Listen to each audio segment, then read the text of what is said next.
So he's got 34 cars in front of him. At least it's a long race, but that really makes it a tough day for them. There's the DJR team.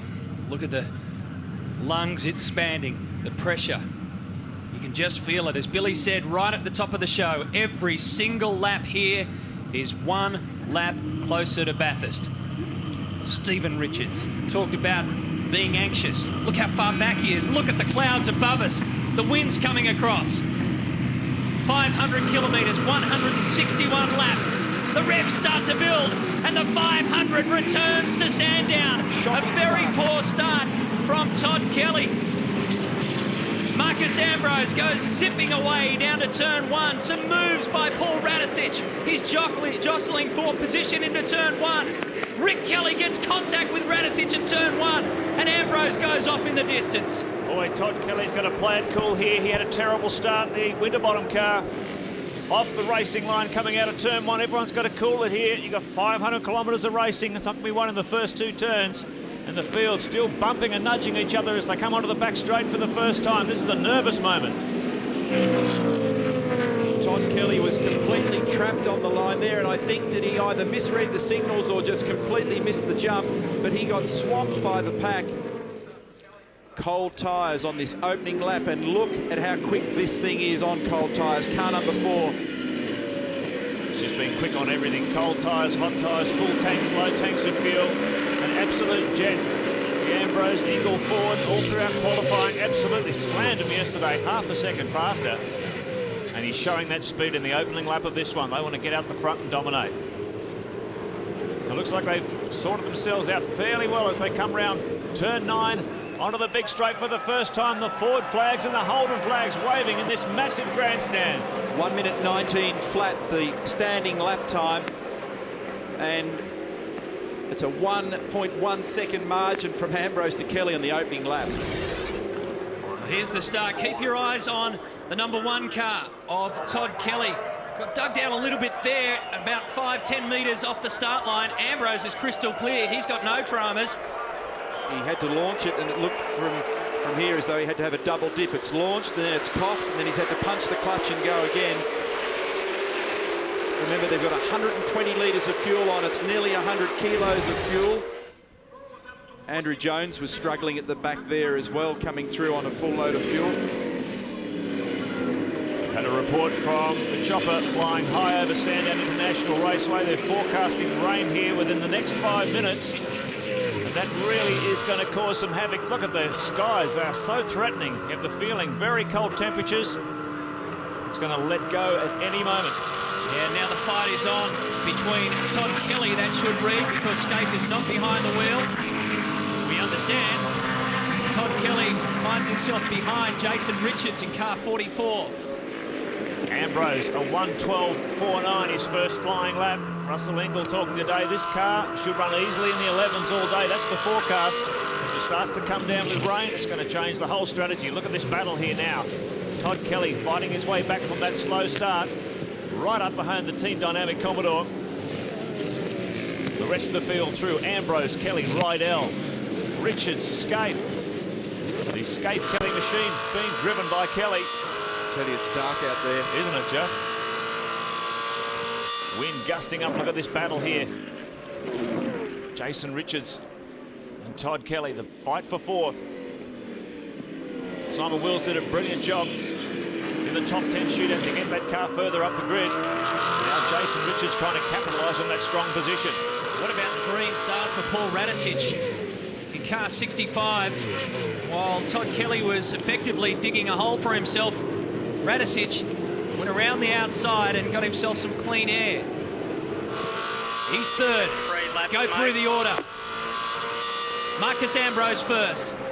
Rick Kelly 2nd in car 51. Radicic in 65 is 3rd. Up to turn 1 between Kelly and Richards. Kelly goes through on the inside this time and gets that spot back. It's very... And just goes to show you how much work you've got to do to make up for those little time errors where he's had a bad start, it's cost him a second or two. You've got obviously a quick car, he's worked away at the back of Jaosn, then it takes some number of laps to unfold that pace and get back on with it and make up that deficit. Word also through that Glenn Seaton's reporting an intermittent miss in that car. They thought they rectified it, but it's back in the number 6 car again. There was some aggravation at the end of the back straight at turn 5. Somebody locked a front left and got very out of shape. Oh, big time problem with the 17. Oh, he's hit Brad Jones as well. Johnson, Junior Johnson's causing a massive And both of them here. are there now. Car 17 and 18 caught in the jam, and you can throw car 16 of Greg Ritter in there as well. That was triggered by somebody getting out of shape right at the crest of the hill. What a disaster for Dick Johnson Racing. Big fight back here in qualifying, getting Junior into the top 10. And now it's come all unstuck for car 17. He's gone right to the back of the pack. They're not sure how bad the damage is to the car. We'll find out very shortly. Dave, keep cool. How's your steering wheel? Is your steering wheel straight? Yes, still a bit to come in. Keep going. Well, there's discussion at DJR on the headsets. Max Wilson has survived in car 18. There's smoke pouring from the front of the car. He's got damage to the front left and also to the right rear as well. So that's the guard rubbing on that one, and oh, it's all gone horribly pear-shaped for DJR at the same point in time. Here's car 17. Going to do a quick inspection here. Some tape for the cell. Not sure what Junior's reported back to the engineers. Tape for the cell. The front, I know, is also caved in on the Repco Valvoline 34 entry as well, so they're going to have to watch the temperatures. Headlight as well. There's a tail light assembly out of that car. Greg Russ was down there as the car came in. Anything to report, Rusty? Well, Matty, I'm down here, in fact, with Warren Luff, with Steve Johnson's teammate. You've had a chance to look at the damage, a disappointing start. Oh, man, it's a terrible start. Stephen got a good start, was doing well. It looks like he's copped a hit in the rear end, just going down into Dandenong Road, and from there he was just a passenger, and worse luck that he got cleaned up by Max, but once Stephen was across the track, Max unfortunately had nowhere to go, so not the start we were looking for. Warren, have you heard from Steve on the radio, and what is the, is there any change in the feeling of the car? I'm not sure yet. I think the guys are talking to him now. They've just tried to have a look at the damage. It doesn't look too bad. It's more cosmetic than anything, but I think the big damage is just track position, so see where we go to from here. Hard luck, Warren. Thank you. Mate. And there is a little bit more to the story, because it was Brad Jones that locked the left front at turn 5. That was the big puff of smoke that we saw from that other onboard shot. So Bradley got out of shape. That backed the pack up. He was the cork in the bottle. When they came down the hill, suddenly Junior was trying to find a way. He couldn't. He got centre punched by the 34 car, and that's how that unfolded. Ambrose building a 2-second lead over Rick Kelly in the Kmart Commodore. Fastest man on the circuit at the moment is Todd Kelly, the Holden Racing Team #1 car. Now here's another nudge further back in the pack. There's a bit of contact between the Caterpillar Ford. Yeah, that's Steve Owen and Philip Skyfleet, and the Smiths trucks, car number 13, built by Paul Morris. And there goes Todd Kelly. He's on a charge. Consistently fastest. 1:12.2, fastest lap in the race so far to car 1. So Todd Kelly recovering strongly after a slow start. Ambrose, Rick Kelly, his brother Radicic, has just been taken. Now Todd Kelly sets his sights on his brother Rick, who's in second spot. Very good pace in that car at the moment. There is rain at turn 1, by the way. The fastest laps to date, Ambrose at 12.4, Rick Kelly at 12.6, Paul Radicic 12.7, Mark Skaife at 12.2, and one guy who... I'm sorry, I was about to give you some misinformation there. I'll clean my act up before I spill out the wrong detail. I'll just shut up. Let's check in with Greg Russ. Matty, definitely sprinkling here in pit lane. A number of the guys are diving for the rain jackets. Interesting to listen to some of the radio chat right now. The crew chief saying to the drivers, let's just weigh this one out, just see what happens for a few laps. It's too early to come in for wets just yet. I'll tell you what, Rusty, just as they gather onto the main straight there, our camera shows, you look up to the right and you just see a whole stack of dark clouds.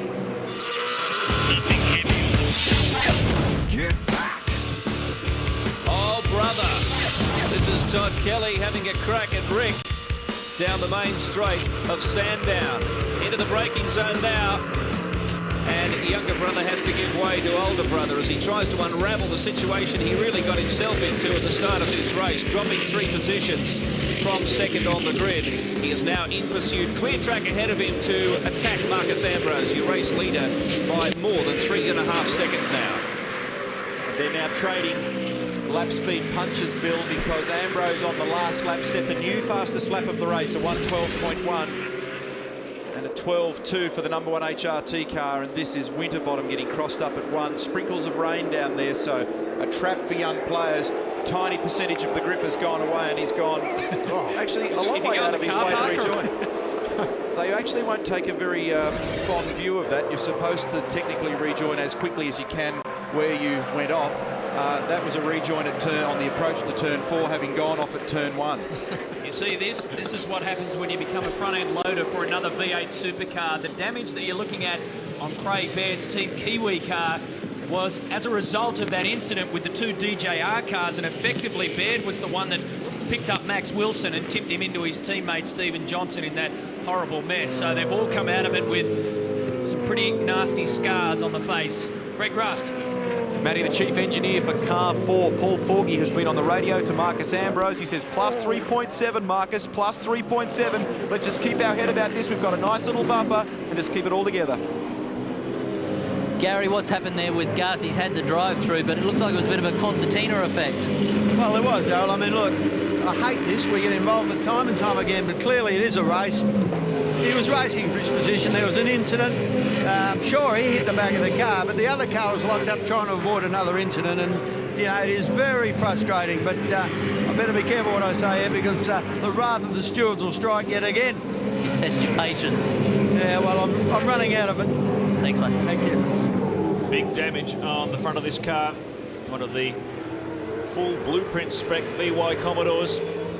Mike Exel, the team's engine builder, into stage 4 of that engine's development. They wanted to start very early in the year, so they had a strong package coming up to Mount Panorama in October. But look at the damage on the front of that car. Just to know whether the temperature gauge may be climbing, whether it's affected some of the engine's ancillary systems, particularly its cooling duct. We'll find out as this race unfolds. There's a battle low here, right in the middle of the pack. Mark Winterbottom. Saw him get in trouble earlier twice, in fact, at turn 1. Greg Ritter and Cameron McConville slides in behind Jamie Whincup. All these cars fighting for position. This is outside the top 10. Mark Winterbottom, even his team boss Ross Stone saying watch him, he's a definite dark horse, certainly based on his performances in the Konica Series this year. By his own admission, he mucked up his qualifying, still finished 14th. A lot of huffing and puffing from the Lansvale car there in turns 8 and 9. I thought initially it might have been a locked brake and a bit of tyre smoke, but I think there's other issues with that number 3 car at the moment. Easily outpaced in a straight line by Winterbottom. Yeah, that smoke started to appear around turns 8 and 9. Now it's getting heavier and heavier. Very easy around this track because of the amount of curb hopping to do underbody damage, and I'm not totally familiar with precisely where they may or may not have things like oil coolers on that car, but when you curb hop so aggressively around here, it is possible to do damage that can lead to oil leaks. Do you have any alarms on the camera or not? That's Wally's story.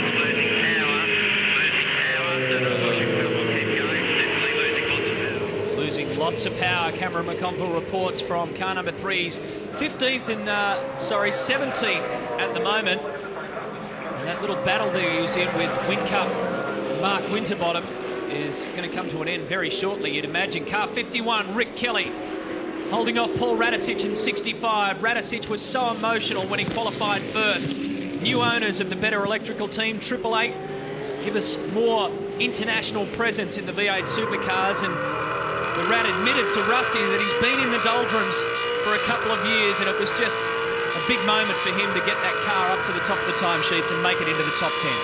Qualifying prior to yesterday's shootout, as we look at McConville down there, was one of the best sessions that we've seen with just 3/100ths of a second, covering the top three, which was Radisich, Skaife and Ambrose. Rusty, can you update us on this one? Matty, I've just had a word, and Neil, I should say, just had a word to Wally's story. Some confused faces down here. Cameron's reported that it's an oil smoke of some kind. They don't think it's power steering related. They think it is coming from the engine, and you can feel the disappointment in the Lansvale racing team here. They had a successful test in the build-up to this round. McConville and Tim Lay were fairly evenly matched, and this is not the way they wanted to start the Sandown 500. Yeah, it's getting tougher and tougher for teams like Lansvale Racing, with the development budgets and the spend on these cars going up and up. I was talking to Wally Story yesterday, the chief engineer. He's probably looking forward to the introduction of the Holden Motorsport engine, which under these project blueprint rules has minimum weights for things like crankshafts, pistons, rods. He said for the lower budget teams, that's going to help them be more competitive. But he said at the moment, it's just a big buck spend, and they're not keeping up with the push. Encouraging pace from this car, the Radisich car in 4th position. Talked earlier about the elation yesterday after they ended up sticking it on pole for a pure qualifying before the shootout. It was a terrific performance, and his teammate Dean Cando's also been getting along pretty well. So the order at the moment is Ambrose from Todd Kelly, Rick Kelly in position 3, then Radisich on screen, followed by Jason Richards. A bit of a margin behind this group. Whoa, whoa, whoa. That was in front. Oh, that's Seaton gone in front of Andrew Jones. Just caught the end of that. More to unravel there. There was no contact with anyone. And car 6 goes. Oy. Some sort of unusual problem, maybe at the rear, or a locked rear brake. He's done that at turn 2, spun him across the face of 3. Now, a very hungry Todd Kelly has taken a 3-second bite out of Marcus Ambrose's lead in the Sandown 500. This is developing into a very interesting contest very early in the race, and they've put a gap on the rest of the field, which is getting up to nearly 10 seconds. Paul Radisich in 3rd place, and then we have a parade of cars that are very, very close to one another. And rain is falling as well, making the track just a little bit greasy. Only a lap or so back, we had a reasonable sprinkle and plunged lap times into the 14s and 15s for much of the field, Bill. And this is car number 51 going around. It's Rick Kelly. Yeah. He took the start for car 51. And as a result, he's down in 6th position. And this is the result of David Bernard coming to grief with Brad Jones. He's now served his drive-through penalty and rejoins the race. Thinking this as an ideal lead up to Bathurst is probably getting a full, complete shakedown at the moment, especially if it hails, because 4 seasons in one circuit up there, they've got to get used to anything. Look at the time, Seaton versus Stokel. And Glenn Seaton is consistently showing faster times lap by lap. Cameron McConville in car number 3 and his partner Tim Lay are out of this race. Tim didn't get behind the wheel because, Cameron, you didn't make it that far, did you? Oh, hang on. It's come down, and it's come down heavy. This will be diabolical on slicks. At least there's some warmth in them, but this will be really, really bad. We welcome Cameron, and mate, these conditions are ugly, aren't they? Yeah, look, they're very ugly. It was slippery out there at this part of the circuit earlier, but this is really bad. You just got to try and see it through, and I don't know if I'd be pitting just yet. It sort of blows in and goes out pretty quick. Rusty's in pit lane. Greg? Well, Cam, I don't reckon they're going to be too far away. There are tiny little bits of hail falling with this little bit of sideways as Garth Tanner comes onto the front straight. Wilson in trouble there now. Some of them coming into pit lane, the likes of Team Kiwi. This is unbelievable, guys. It's going to come down hard here. Well, Marcus Ambrose is coming in. He's had enough already, so this has totally shuffled around everything on lap 40 of 161, if we make it that far. The hail has come down in pit lane. Frantic activity. And Ambrose, our race leader, pulls in. Stone Brothers Racing. Change onto the wets.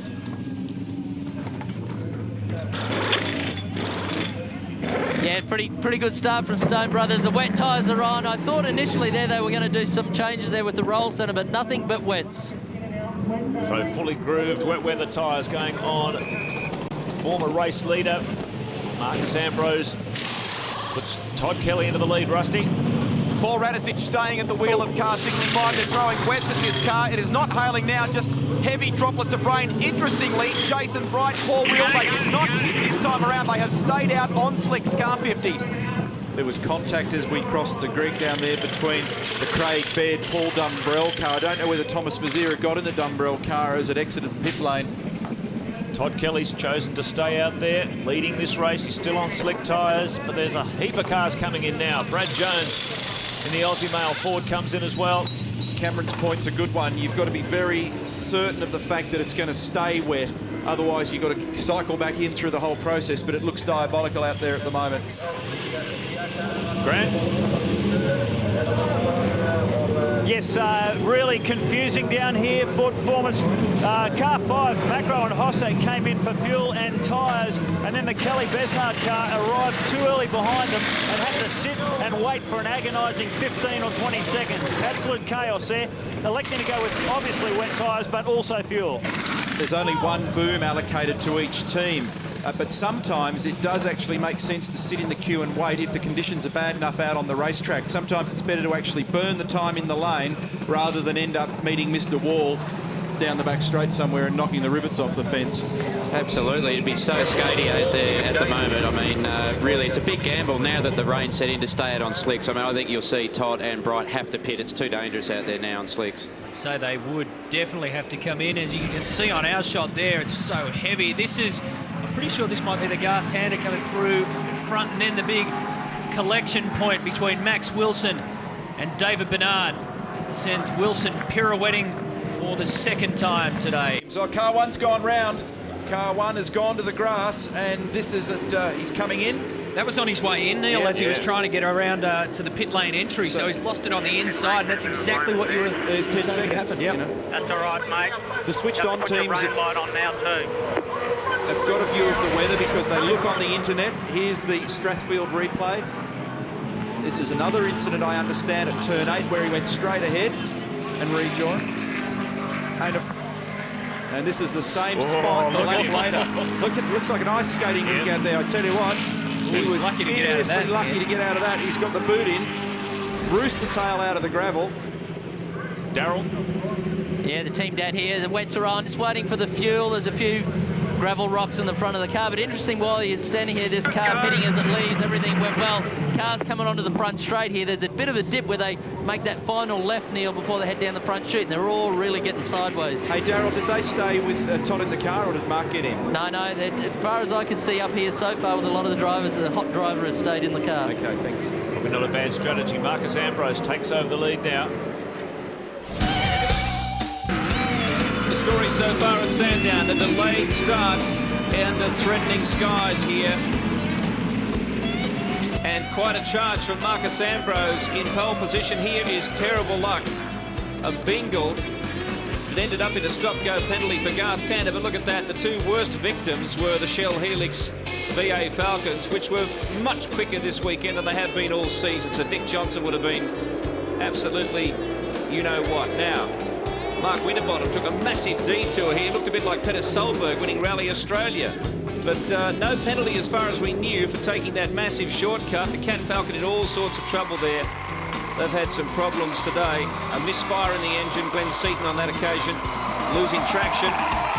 But far worse was to come as rain began to fall on the Sandown Raceway. This was another interesting incident. Brad Jones getting a touch up from David Bernard.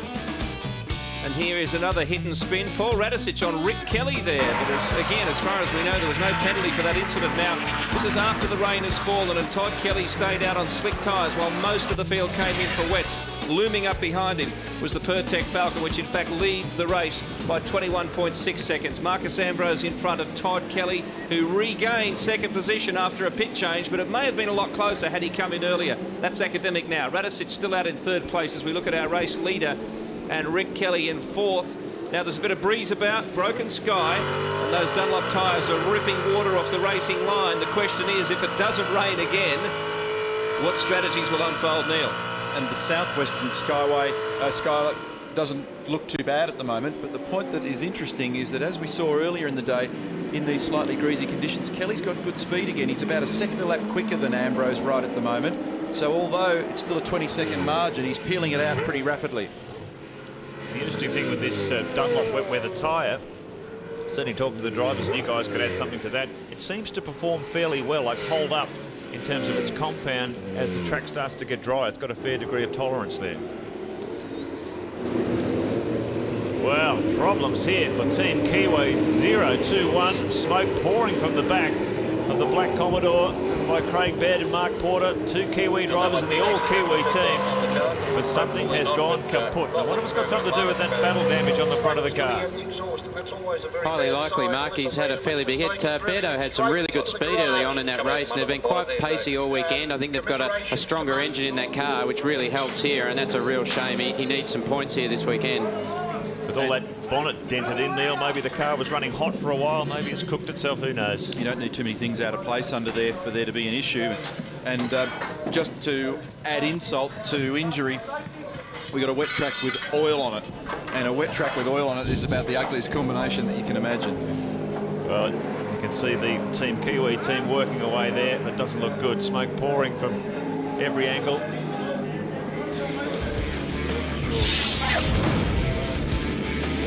6 cars on the lead lap here in the Sandown 500, and you're looking at one of them, Rick Kelly, doing a marvellous job in 3rd place, chasing his brother Todd, who in turn has ripped a couple of seconds in the last lap from race leader Marcus Ambrose.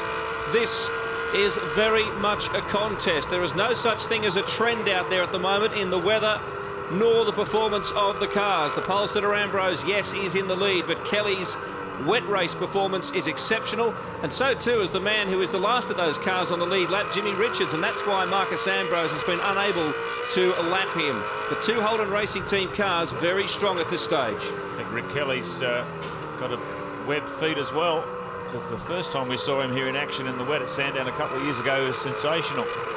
He really is doing a good performance here for a man so young, just 20 years of age. Younger brother of Todd Kelly, who's sharing one with Mark Skaife. And there's his teammate, Greg Murphy, watching on.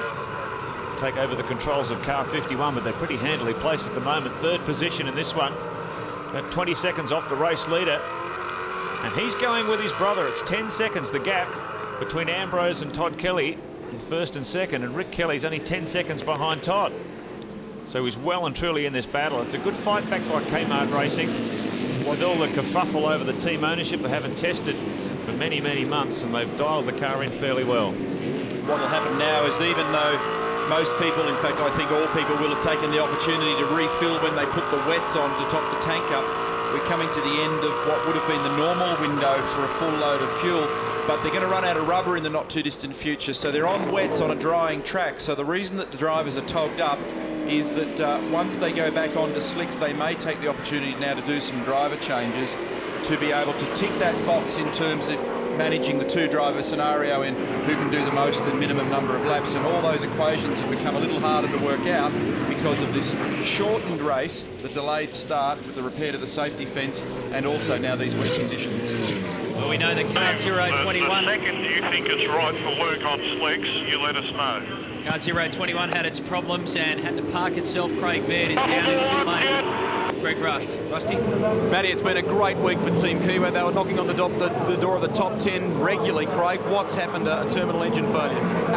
Look, I think we were running about 10th at one stage there in the beginning, and I think it was Steve Johnson or Max Wilson spun, and we all stopped, and then someone ploughed in the back of me and pushed me into another car.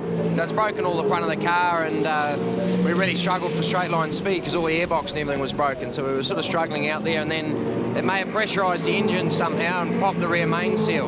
So it was really good in the wet, you know, because the power deficit didn't really come into it. And then about 6 laps from the end, I could sort of start smelling oil, and it must have been chucking it onto the rear tyres, so I was sort of battling out there from there. Let's hope that Bathurst is kinder to you, Craig. One would hope so. Cheers, thanks. Cheers, Yeah, they put in a good performance this weekend. Very impressive run from Team Kiwi until that drama, which caught a lot of cars out down here. The message before to the number 1 HRT car was the second it's dry enough to cope with a slick tyre, let us know, because they want to get on with the business of making car speed. The tricky bit about coming in too, Neil, as you know, is if you get caught out offline on slicks when they're cold, you could easily be in the fence. Glenn Seaton out, Craig Lowndes in, Greg Rust is there. Matty, some fuel going in. They're also doing the compulsory pad stop. They've already got Gotten the pads out, the old ones, put the pistons way back into position. The clips are already done. This is going to be a good stop for the Cat Ford Lowndes, ready to go. They're just waiting now for that right front. 25 seconds and Lowndes is away. So driver change, and that's a good stop, much needed. Yeah, and the interesting thing about this fuel regulator is that it sort of opens up a lot more time for the drivers to get in and out now. You're not so rushed when you're doing the changes because the fuel is always going to take a certain amount of time to put in. So 25 seconds and they've completely overhauled everything there. Put some fuel in, got some new tyres on, changed the front brake pads. And of course, did a driver change. Now running through the regulation checks, making sure that Lowndes is comfortable and okay and in contact with his team. And he sets about getting down to business. Cam's point about slick tyres on a dry groove is very well made.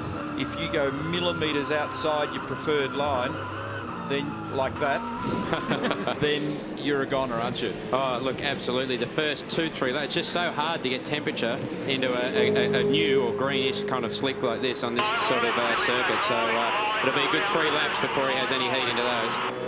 That's what they're just saying, dry line. Focus on the dry line for Craig Lowndes. Rusty? Down here with Glenn Seaton, you guys have thrown slicks at that car when you put Craig out there. Yeah, it's starting to get a dry line. There's some areas where it's still pretty slippery, so you'd have to be pretty careful, but it's going to dry out pretty quick, so it was the right decision. Paint a picture for us. What was that stint like? We had a miss at the top end, and we don't know what's going on. And it sort of kills it off the turns because it won't rev. But that was hard work. In the wet? Yeah, it was just getting traction in the wet was the hardest thing. All right, mate. Best of luck for the rest of the afternoon. Must have had the window down. His face and hair's all wet. Couldn't imagine he'd be tired. No, it's funny, in those sort of conditions, the concentration level still tires you out. It's not a physical exhaustion. You end up coming out really sweaty just because your eyes are hanging out of your head and you forget to take a breath half the time. You're just concentrating so hard. Dry races torture your body and wet races torture your brain. They're both as bad as one another, aren't they? Exactly. Interesting, since the track started to dry out, that gap between Ambrose and Kelly has started to pump out a bit. Let's have a look at the Strathfield replay. David Bernard caught up, and 45 is the team dynamic car of Wayne Wakefield and Nicholas Manassian. Now you'll see Wakefield go shooting through. T-boner. Fairway before the corner there, too. Little odd. Fairway before the sort of apex of the corner. And in these conditions, it's next to impossible to be able to put a good clean move on, because you go into the area that you were talking about, Cameron, where all of a sudden you're in the wet track. Interesting watching this seesawing battle for the lead.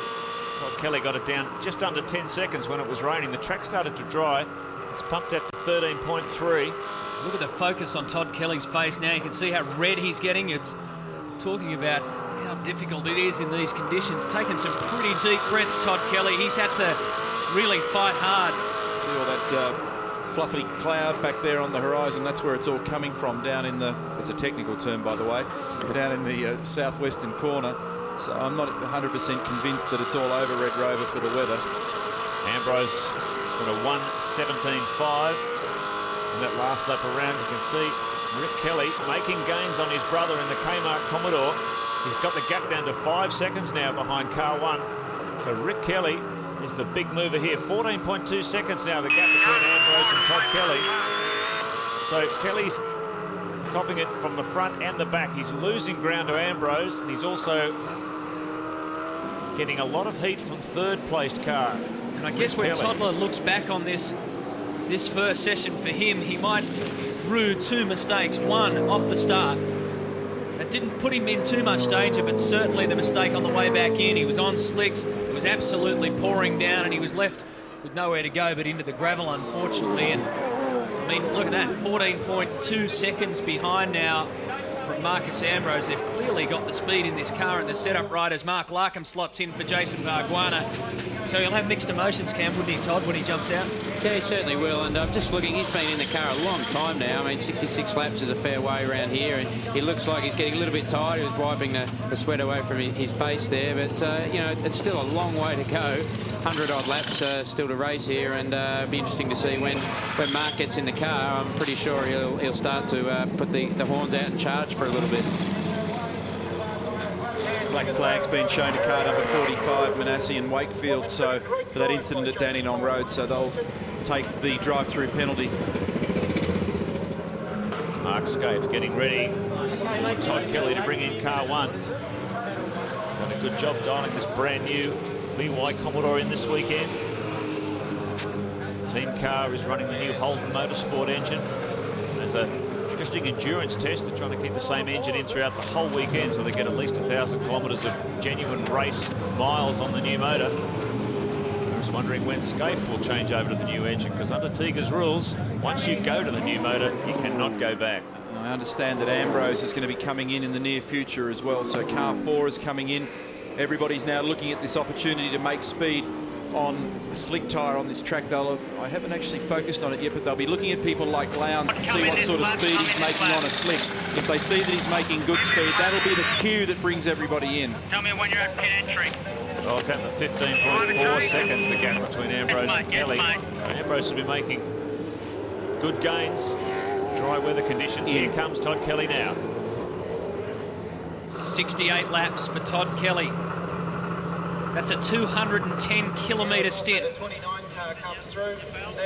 And Paul Morris and John Faulkner have done their change. Faulkner getting a hurry along from the Morris crew as they tried to make it as quick as possible. Faulkner back in the saddle. Todd comes in.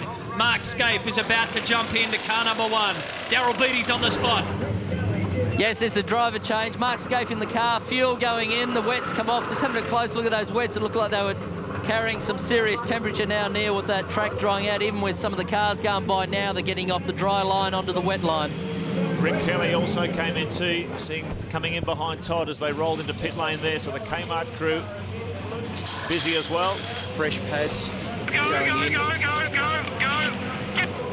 And the HRT. Steering wheel back, Skaife just pumps the pedal, makes sure that he brings those pistons out and gets the pads up to the disc face.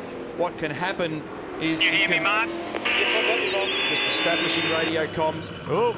If you don't do that and you haven't pressured them up, you can arrive down at the first corner and go for the pedal cam and find that there's nothing there except a bit of rear brake. And that's happened before too. To most of us. Yeah, I've seen cars end up in the fence down there with that, and Skaife didn't have a lot of pit road there either.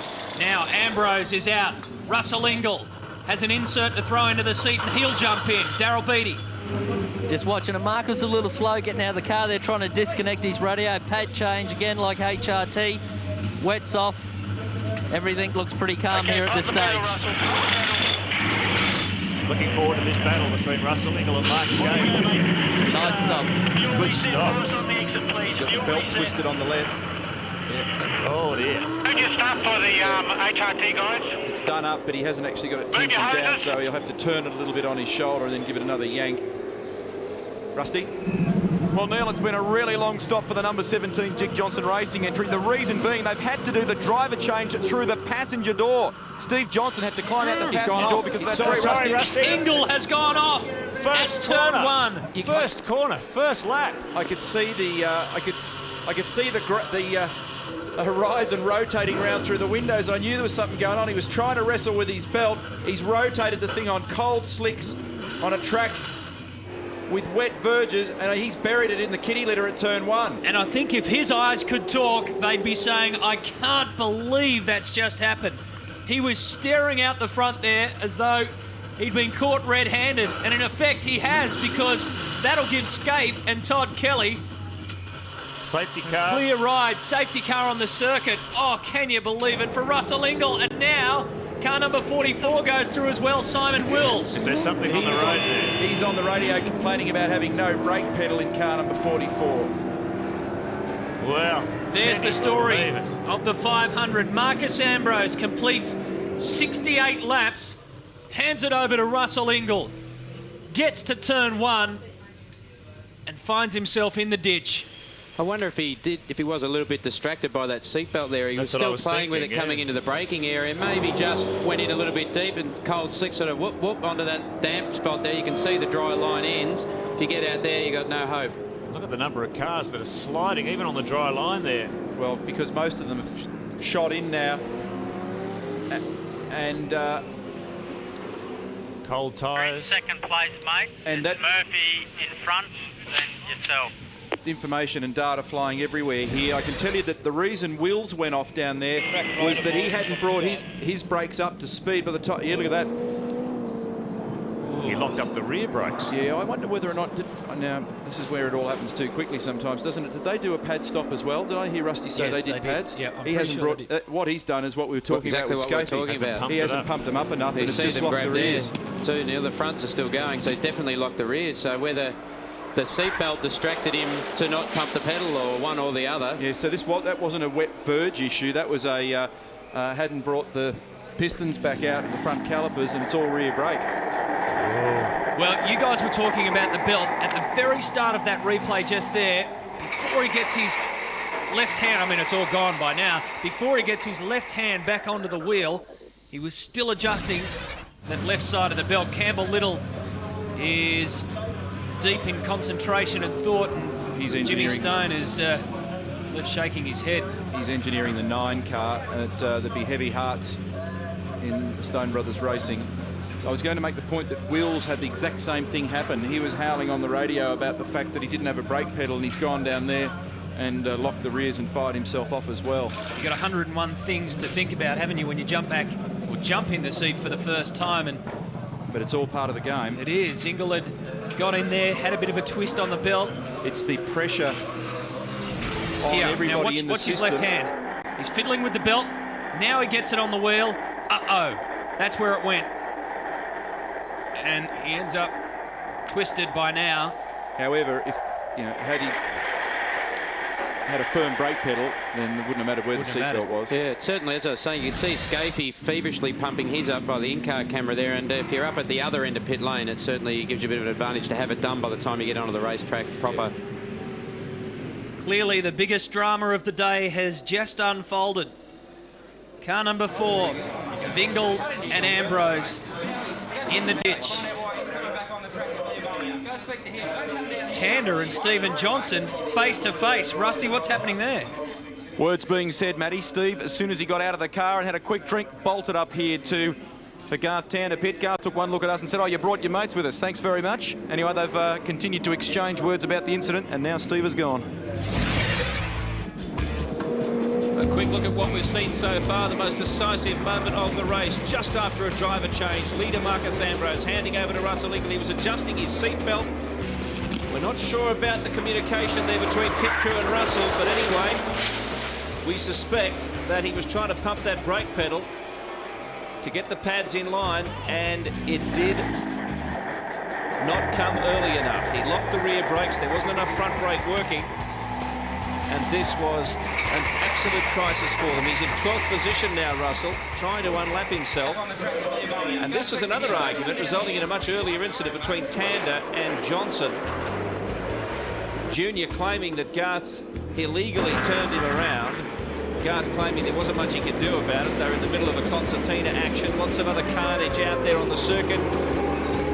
Larry Perkins running into a spot of bother there, trying to clear his way through the field.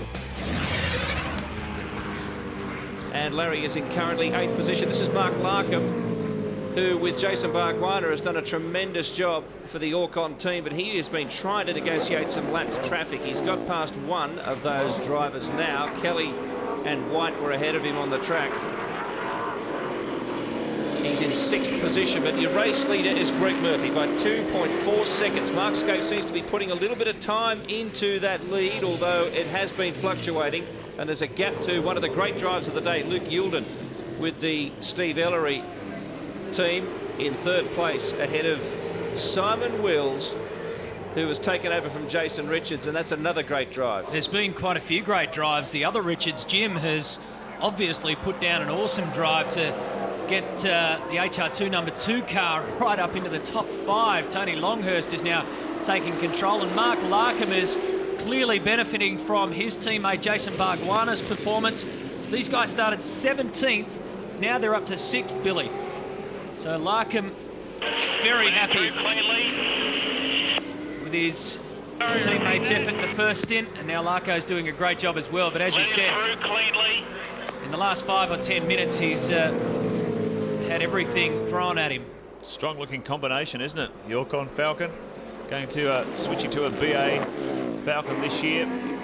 Jason Bargwana taking the controls through the development phase, I guess you could say, in the earlier rounds with the team. Talking to Adam Perry, the team manager, yesterday, he said the focus was always on these enduros, these two-driver races. The rain light. And I don't know what he was talking about because the car's been strong all weekend. They're sitting up there comfortably in the top 10, 6th place for Larko.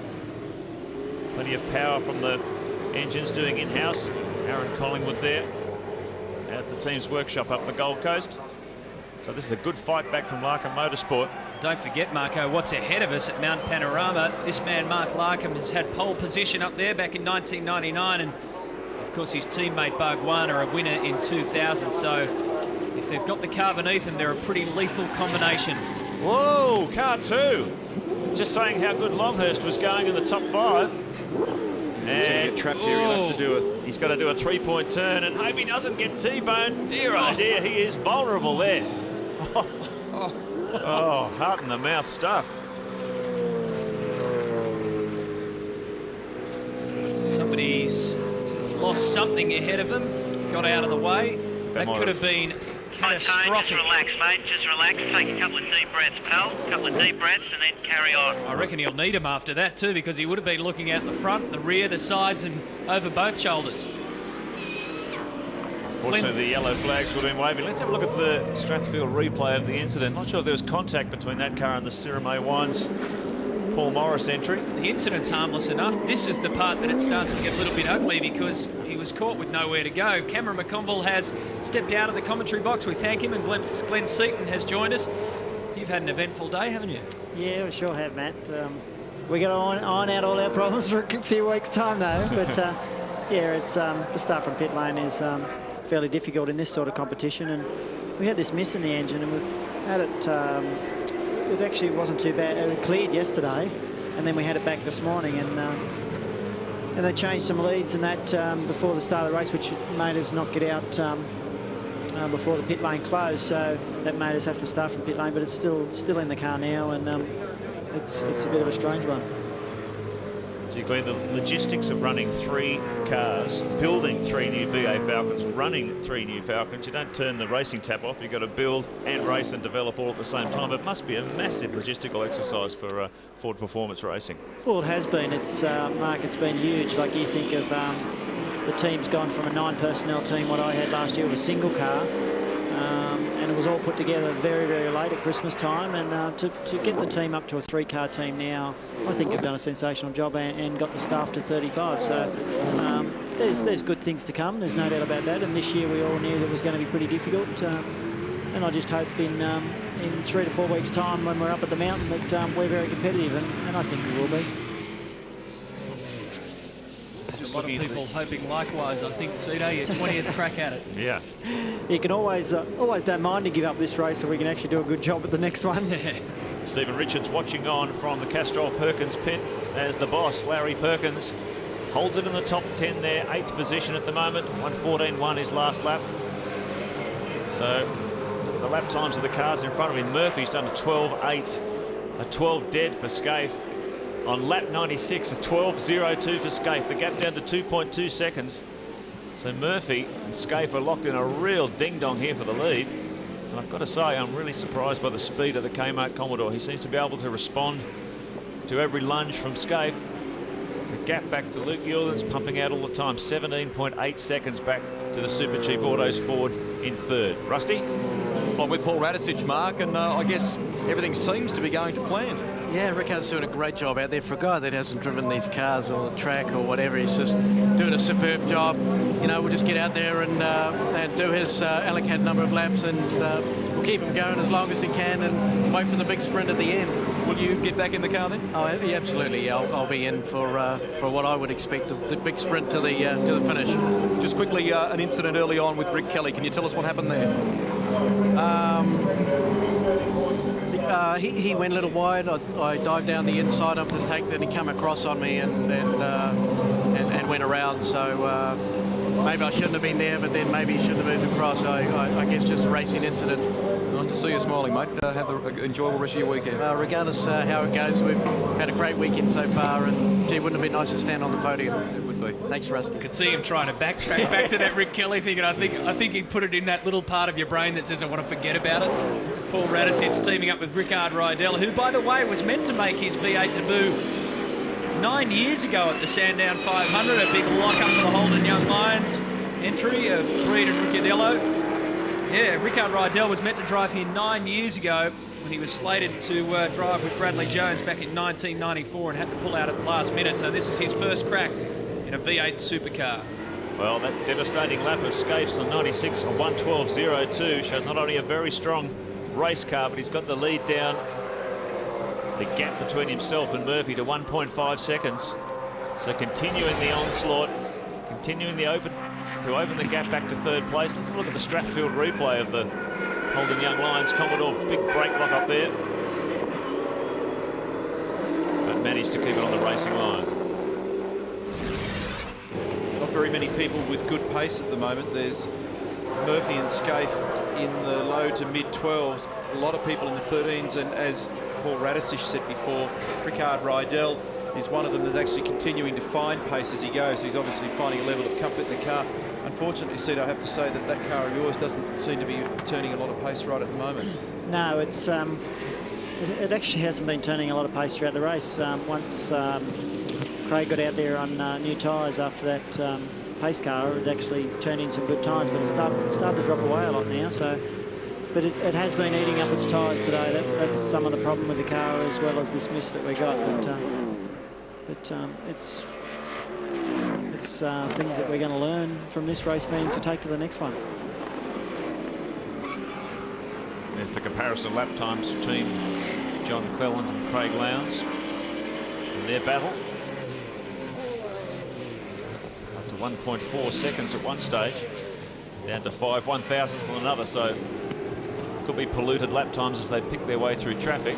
That's for 18th and 19th. Darryl?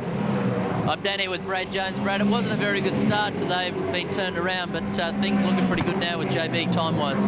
Well, that's very true, Darryl. You know, got hit twice, and really, it's very hard to come back from that base. At the start, we were 6th, and I thought this is pretty good. It's a good position to start from.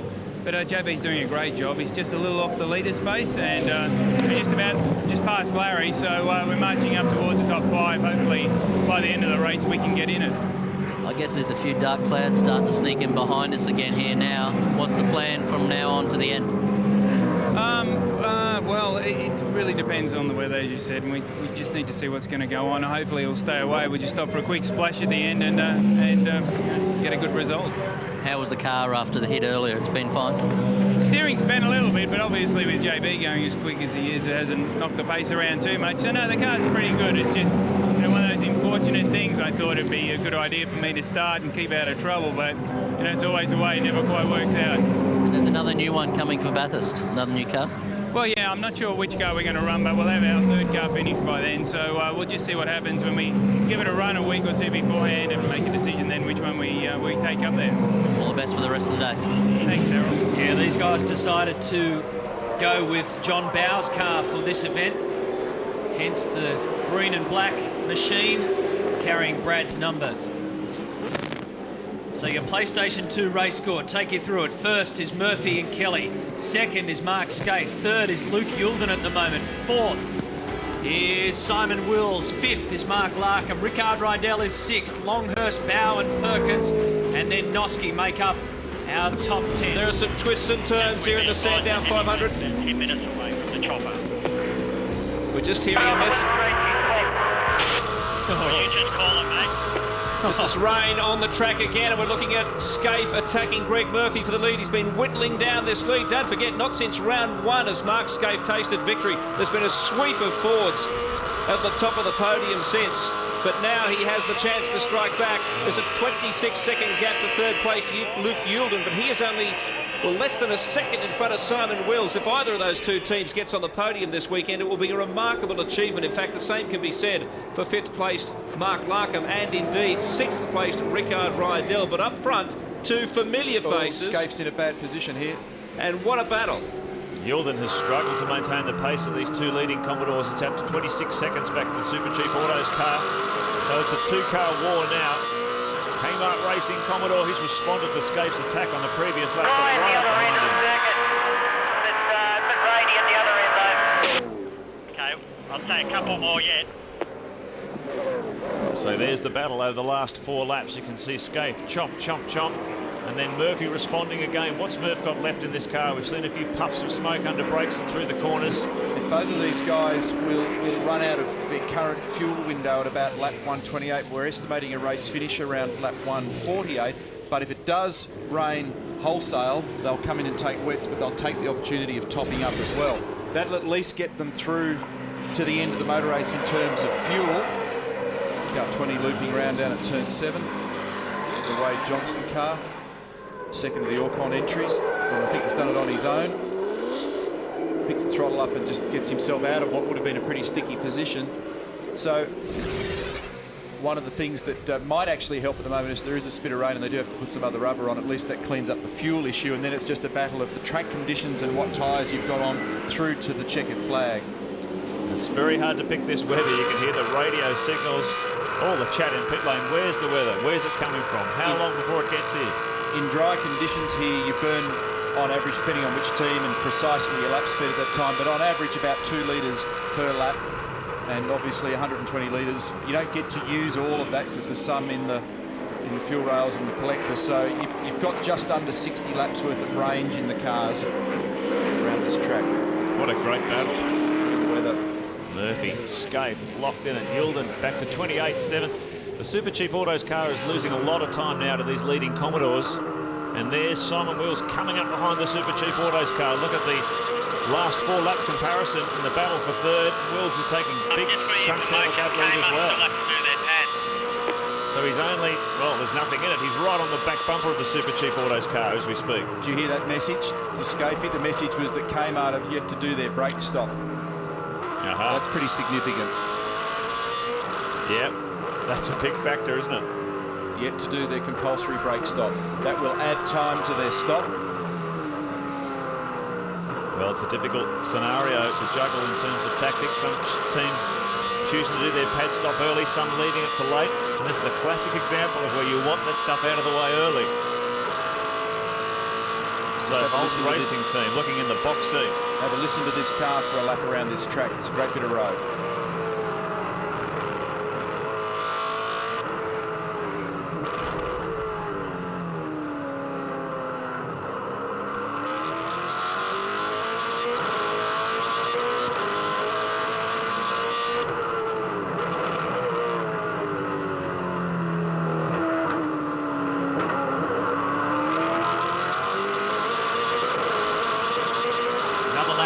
Skaife and Murphy. View from the cockpit. You wonder who's turned the lights out on Sandown with the clouds that are coming across from the right-hand side.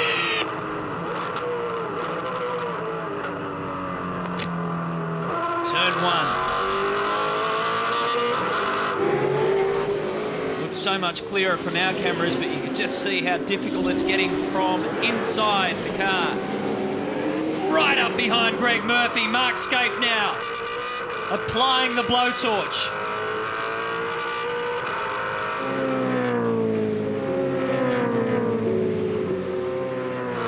107 laps completed. We're on 108. Estimating the race will finish about 148.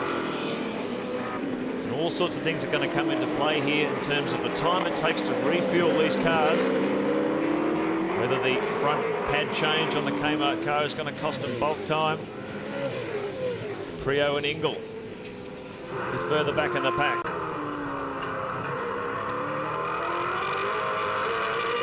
If you're wondering about the change in race distance from 161 laps, there was a delay in the start of the race to repair some damaged Armco fencing.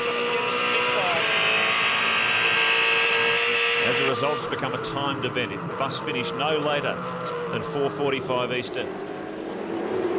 Murphy, Skaife locked in at Yilden, back to almost half a minute now behind these two. But the pressure weighing on the Kmart team is they've got to do this front brake pad change. They've got to have it completed by lap 120. That's the close of the window. Glenn, the toughest thing about these conditions where there's a sprinkle of water on the screen is that it's a new adventure in grip every time you get to the next corner, isn't it? It actually happened in my stint out there then, and it was actually dry all the way down the top over the back there, but then actually coming onto the back straight, and you couldn't actually see the road to see how shiny it was. There was actually cars spearing off in front of me everywhere. It actually gave me a... Pit this lap, Murph, pit this lap. Ah, The rain's coming. starting to rain. So Murph's coming in.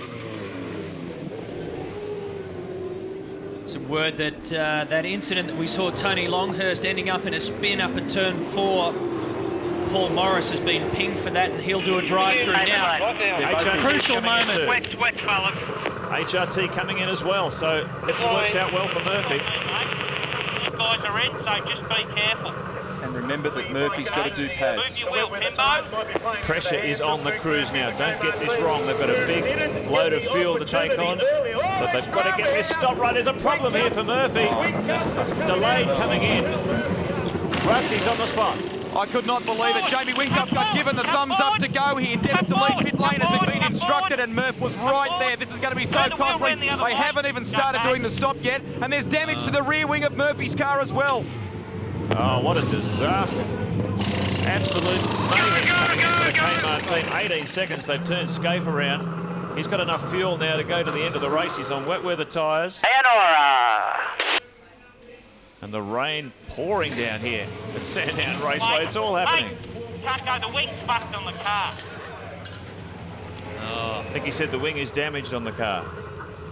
So Murphy, after leading this one, tremendous show of speed from the Kmart team. You can't go anywhere with that problem. It's all come unglued in a matter of seconds. How quickly it all comes unstuck, that's the thing, isn't it? Isn't it incredible? The blocked pit entry. Bolts are broken on the rear wing. The bolts are broken on the rear wing. Oh. You can't tape it on there. It's got a massive amount of load on it. Not even with the world's biggest roller gaffer tape. Rusty, what's going on? They've got a massive roll of gaff, as you mentioned, Matty. It's about the size of a 20-centimetre ruler in width. They've broken the right side of the mount. Somehow, I don't know how, the bolts have come out of the mount on the actual wing, so only the left-hand side is bolted down. Garth Tander can't get out. He's stuck here at the moment. One of the tyres from the Kmart car in the road. Tander finally gets going. But this is disaster for car 51 and for the Kmart team. At the Queensland 500 last year, it was a fuel problem. At Bathurst, it was that famous and infamous 5-minute penalty. The Sandown 500, and the curse has struck again for Greg Murphy. He is bailing out of the car. Can you believe it? How can you be so strong and then everything just... That's a pretty sad situation to have what's just happened there. Like, they're doing a great job. Completely not their fault at all, and it's all been brought undone. They're gonna change the rear wing, Dags. Down to us, cross down. Darren. Yeah, I'm down here with the Richard Longhurst car as well. They got some tools out. This car's been here a while. Everything's been done. It's got the wets on it, but the windscreen wiper's not working. So they've got the spanner out here trying to hook it back on the splines. Okay, they're away. Weird things happen in these races. They do, hey. You sit around and have rocket science meetings about how you can find 1,000th of a second, but fundamentals let you down sometimes. I wonder how on earth that rear wing came loose. It looks like they've just tightened up one of the securing bolts. Well, Murphy's back into action. Did they actually change the wing, or did they just replace the bolt? I think they... it didn't look as though they changed the whole thing, and Yilden and the Ellery car get tangled up with the Holden Young Lions 46 car. He used him as a brake. Yeah. It saved him from going off. Not sure if they did a driver change there. Rusty with more on the Kmart wing. Well, Mark, this is a bit puzzling. I've just had a word to Rob Crawford, the team boss down here. They can't figure out how this has happened now. What they endeavoured to do, they popped the boot of the car where the actual wing mounts onto the boot itself. There were no bolts on the driver's side mounting point. I don't know whether under vibration or something like that, whether the bolts have actually unscrewed themselves somehow. But there was no damage in that area. This is quite incredible.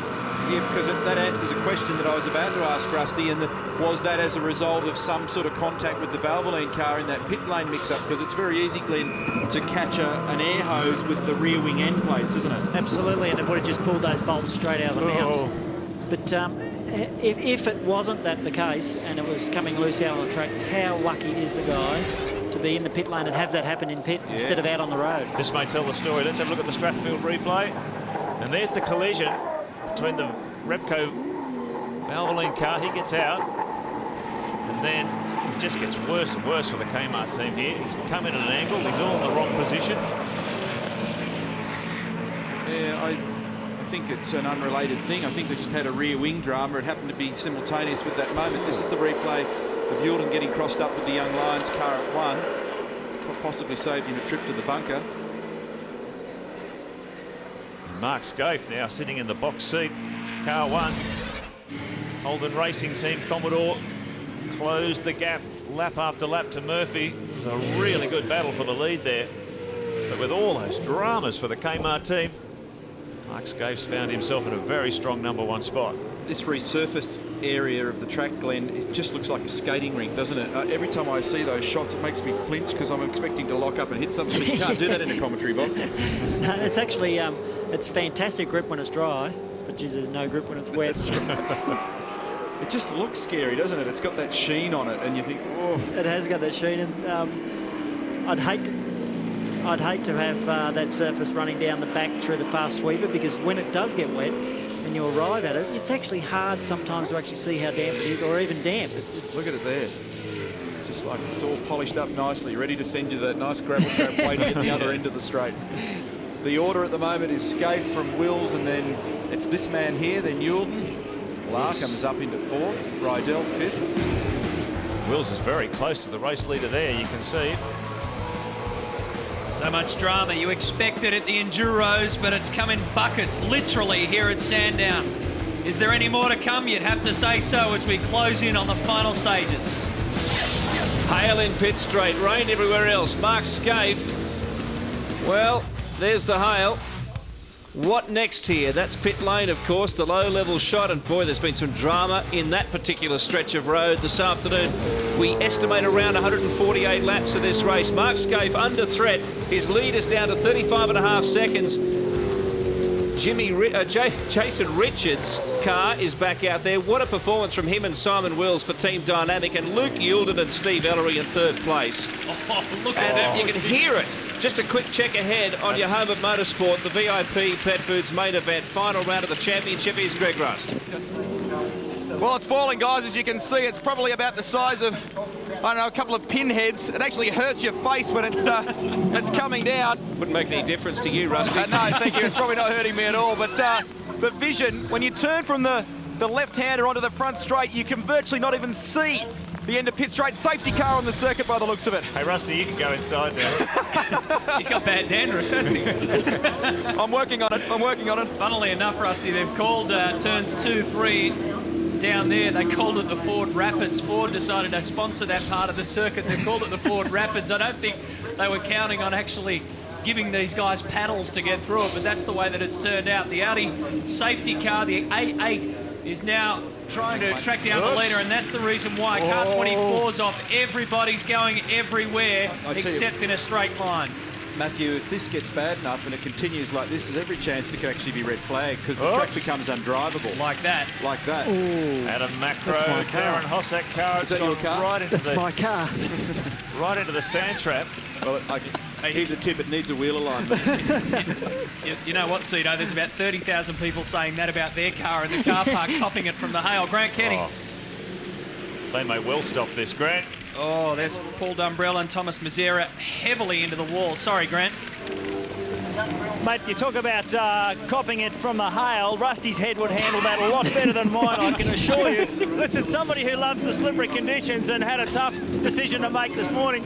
Rick Bates, you stayed out on slicks, and it turned out to be a tough call. Yeah, for sure. We thought that it was going to dry out, and it was really dodgy. I stayed out. Just as it dried, it rained again. By that stage, we were so far into it, we did stay out there. We did lose a couple of laps through it, but it's one of those decisions you got to make, and it was the wrong one. By the end of the race, as you can see, the hailstorm now, a lot of cars will have to pit. We won't, because we did stay out, so we'll get a lap back there, but that still costs us a lot of time. Yeah, it's always a tough call, guys. It's a tough call down here. All I can say is Queensland, beautiful one day, perfect the next. That's where I'd love to be. GK pinch his cap, can you? You need it. The other thing that happens in the middle of all this is that inside the car's a nightmare, Glenn. It fogs up fiercely, doesn't it? You've got the internal demister on, but very often it doesn't overcome the amount of water. What's going on here? Have a look at this thing coming back towards us now. Like he's just trying to drive at 20 k's, and he actually can't even get the thing to get. Look at it. But then look at that. That's ice all That's over the better than road. be doing 5Ks. It's like driving in the snow. Look at it. Thank God I am not out there. That's all I can say. That's what you call a BA boat. Oh, look at it, will you? Owen Kelly and David Bernard. I think Owen had a bit of an off. He's still behind the wheel. I think everybody had a bit of an off, Matty. I think it was only a matter of look at that, slowing it down to 5Ks, and you would have made it around. But I wonder what Tim Schenker, race director, is going to do here. He's got wrecks lying all over the circuit. I'm not sure if the weather's... Yeah, this is Owen Kelly coming through turn 6, 7. Oh, poor bugger. Oh. The safety car is going to struggle to stay on here. And OK turns a Well, look at the supercar into a snowboard. That's what you need out there at the moment. Only chains allowed from here. Look at it. Mark Skaife is the race leader. Jason Richards is second. Luke Youlden is third. That's the podium. I've never seen anything like that. That's where we all speed off. It's like a bloody ice rink. Even at a snail's pace. It's like a melting ice rink. Now, this weather, though, it's been so changeable all afternoon. Snow almost. There's actually snow on the track. It could change just as quickly as it's arrived. Car 44, there's Jason Richards. This is up there with Phillip Island for one of the most bizarre finishes to a race if it eventually ends. I've seen it hail before, but I haven't seen it that heavy. Look at this. Snow fights. That's quite extraordinary weather conditions. Melbourne's famous for it, 4 seasons in one day. But you can add a few more to that. This has been the most extraordinary afternoon weather-wise. 75% of the race distance is 120 laps. That is the point where they can choose to stop the race if they want to do so. They'll probably trundle around here behind the safety car for the next 3 laps, and then Tim Schenker, our race director, will make a decision. But look at the weather. It looks like it's started to lift again. They actually round up a lap, so it's 75% of 161's 121 laps. Well, we know that Mark Skaife was losing a little bit of that lead, but he's lost a heck of a lot more now. So what it will do if they do get underway again is, of course, bring him back to the field, although there is traffic between him and second place Jason Richards in Team Dynamic. I'm just trying to find out where car 44 is, Woodsy, as far as that traffic goes. I don't know if he's snuck behind that other car right behind Skaife there. I think he might be 4 or 5 back. It's fun in the snow for the crowd. When the windows fog up, because a little bit early for Christmas. The steam stays in. They can't ever say the V8 supercars aren't entertaining. Eh? We've got great racing, but also we can bring snow to the party as well. Drought breakers, that's what we are. Drought breakers. Here the safety car is also out there due to some safety fence repairs being undertaken as well. And there's been cars arrowing off left, right and centre around this place. I'm not surprised if some of the track's been damaged. Track fencing, I should say. Well, we were talking about what the thinking was in race control.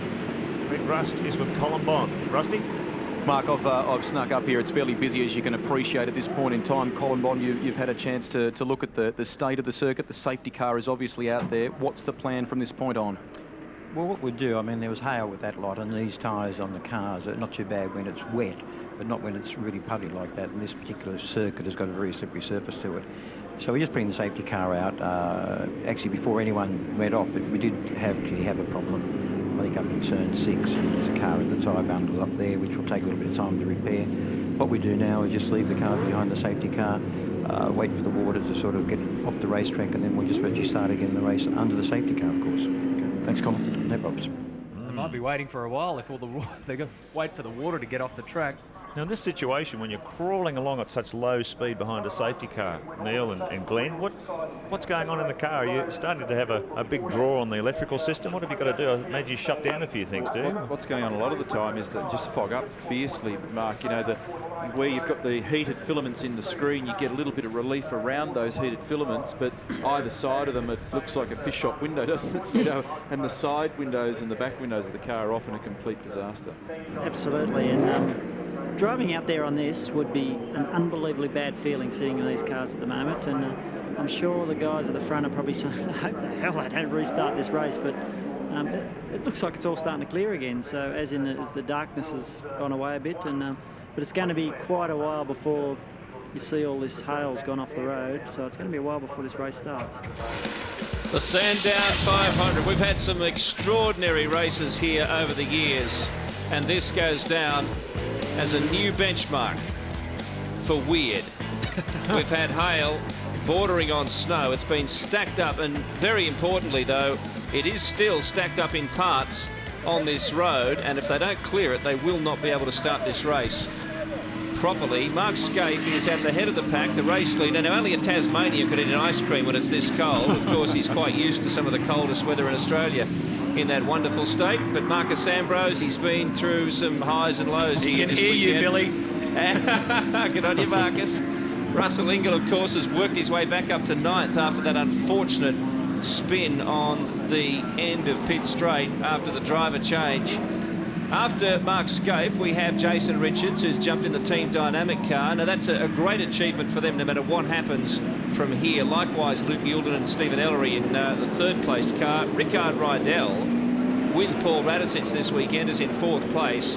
And then we have Jones and Bow. So some really good results for teams that have struggled a bit this season behind Mark Skaife. And you could even say the same of Skaife, having not won since round 1. Grant. Well, Simon, Will's Team Dynamic are having an absolute blinder here. 2nd place at the moment, but it hasn't been without its moments. Yeah, had plenty of moments. When I left out of the pit lane for my first go at the race, we did the brake pad change. My pedal wouldn't come up. I ended up having no brakes down turn 1, so I had a huge hairy moment there, and thankfully got through it. The car's been going good, other than we've got a really large shudder in the car, so we're hoping it's going to hang on, but it doesn't seem to be getting any worse, and yeah, hopefully the safety car stays out there for a bit longer and we hang in 2nd. It seems, though, that the car does have the pace. I mean, that's how you've got to be where you are right now, and you're confident that it'll maintain that? Yeah, very confident. The car's been really strong. We've managed to be able to maintain really good mid-race pace, and Jason's been going really well, so I'm more than happy with having him in the car. I'd rather be here watching at the moment. Well, it's a good place to be. Congratulations, and look after the rest of the race. Okay, thanks a lot.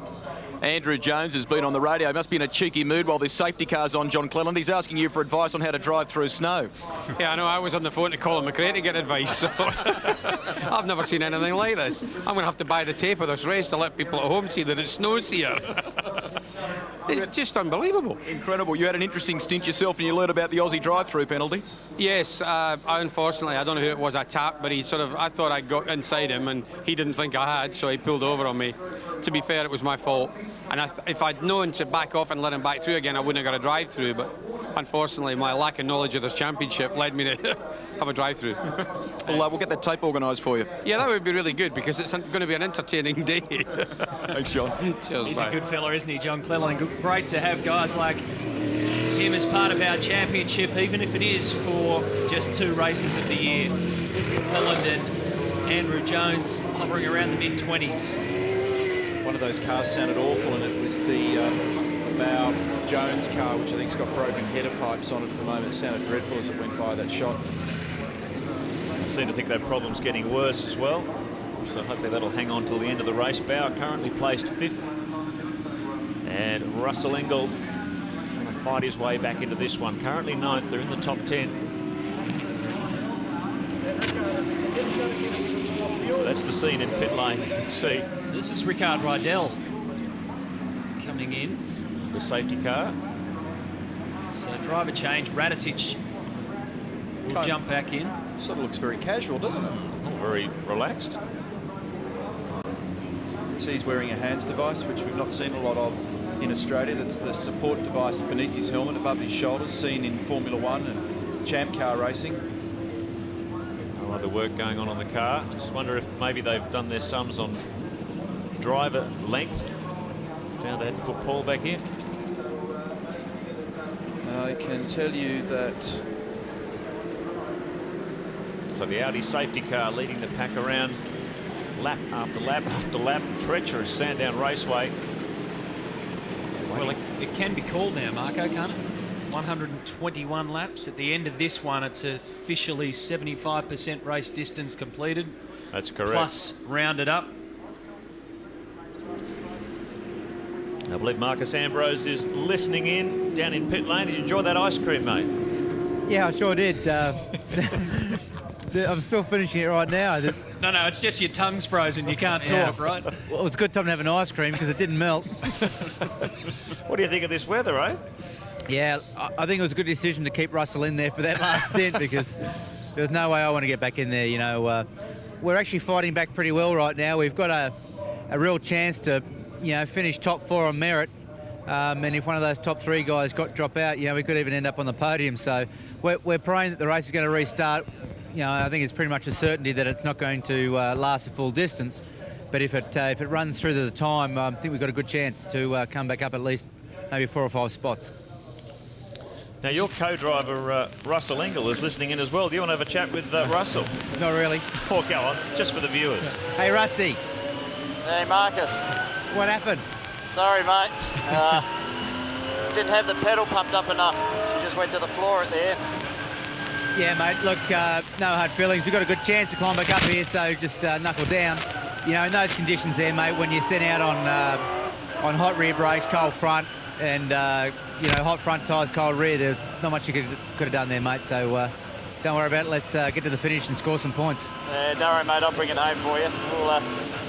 We'll get a few more positives and get a few of these dudes pretty easy, but, mate, what can I say? Bloody hell. That's all right. We'll get it back up there, and don't worry, mate. We'll get you the championship yet. Yeah, mate, don't worry about it. We got Murphy's pretty much with us now. He had trouble in the pit stops, and Bridie's out, so 2 of the big players have had trouble as well, so we can probably even extend our lead if we play our cards right. Skaife is looking pretty good out front, though. Yeah, still would have been nice to stand on top of that podium, though, but hey, it ain't over yet either, so you never know with this game. You know the deal. Yeah, that's right, Rusty. All right, no worries, Marcus.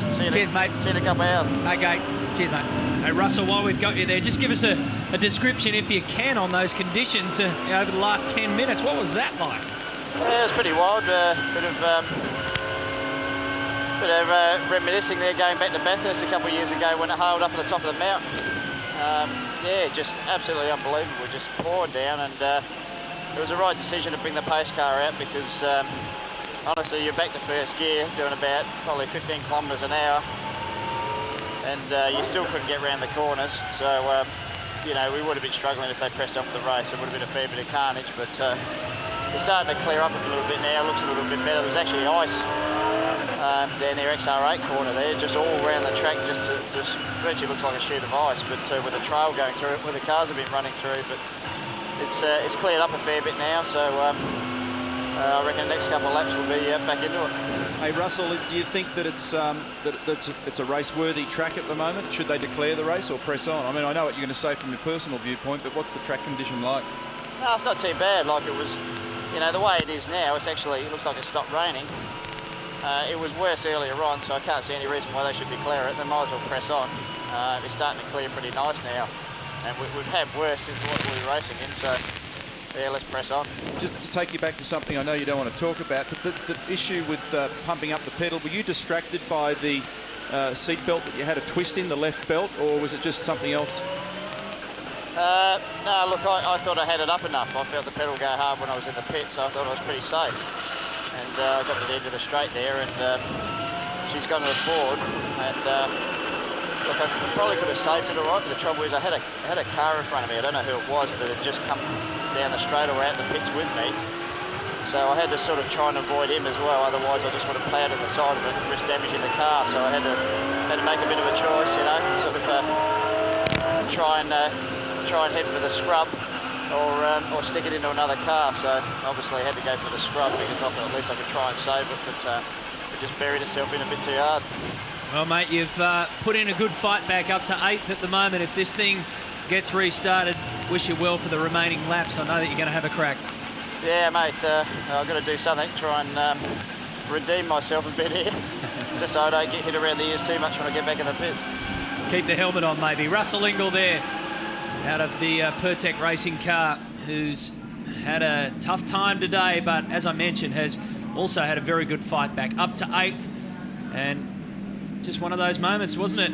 It seemed to all happen at the same time, but Billy mentioned that teamwork is the key of these things, and it was great to hear Marcus talking to Russell instantly back as a team. No hard feelings, mate. Let's keep our head down and get going. Greg Murphy has also had his share of dramas as well, unfortunately, but continues to fight.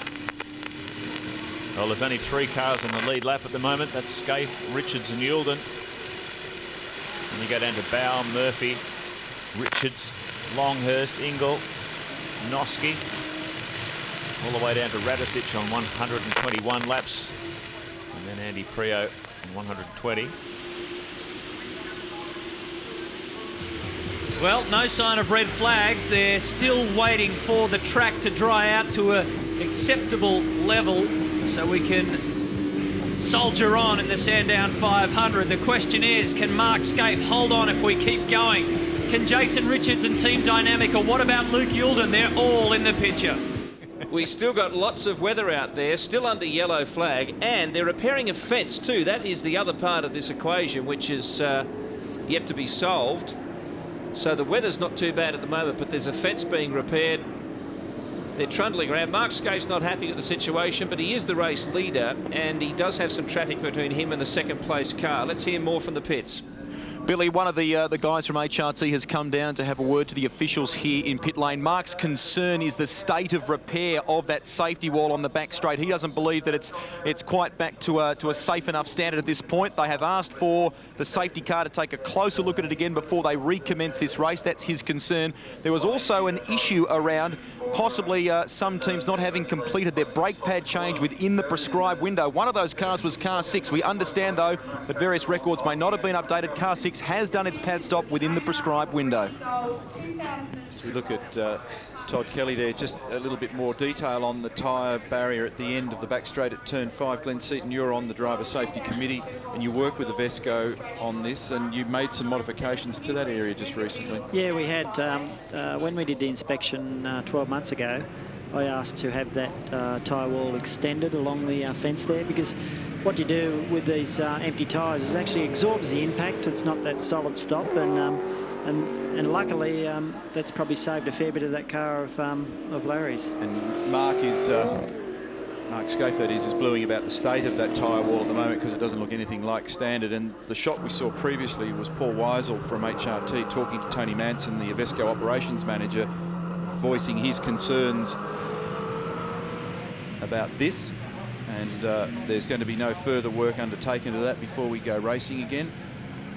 And I saw you just wipe your brow a moment ago in relief that that car number 6 of yours has in fact done its pad stop in the prescribed window. Absolutely. That if that had been the case, it would have been a fantastic day. Just cap off an awesome day for you guys. Would have heard the thump from here as Cito hit the floor in the commentary box.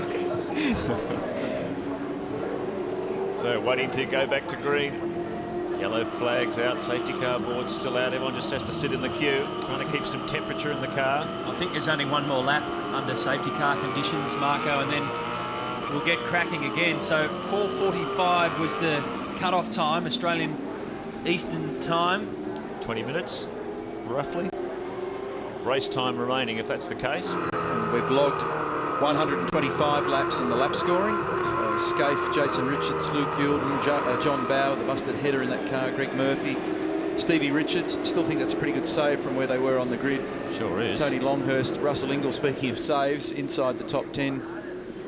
Mark Noski in the Winterbottom car. Larkham, Radisich, Bernard, Prio, Morris, Lowndes, then Luffy in the Shell car, and Darren Hossack is 17th. Lights are off on the Audi safety car, so we'll go back to full green flag racing this lap. The story of the race, I guess it just shows the turmoil that's unfolded here. There's only 3 cars on the lead lap at the moment. Mark Skaife, Jason Richards and Luke Youlden, that's your top 3. And everyone behind them is down a lap or more. There's 8 cars in between Mark Skaife and second place Jason Richards at this restart. Luke Youlden's a little bit further back, but as Marco mentioned, they're the only 3 on the lead lap. Now there it is, car 44. There's Jason Richards, another one of these web-footed Kiwis. This guy, he was driving for Team Kiwi. Whenever the rain came down, boy, didn't he fly. He's got a good feel for wet track conditions. It's going to be interesting to see this battle unfold in the remaining laps of this race. There's some remnants of the hailstorm we endured. I'm dreaming of a white Sandown. I have never seen conditions like that. at a race meeting ever. So here we go. Safety car will peel off. Mark Skaife will lead him across the start-finish line. And we're back into the Better Electrical 500 at Sandown. The return of the 500 to Melbourne. And boy, hasn't there been some drama. Throwing everything at us, Marco, as they head up to turn 1. Look at the spray coming back. You wouldn't know what's going on in front of you. This will be dynamite at this turn. You'd want to go in there safety first.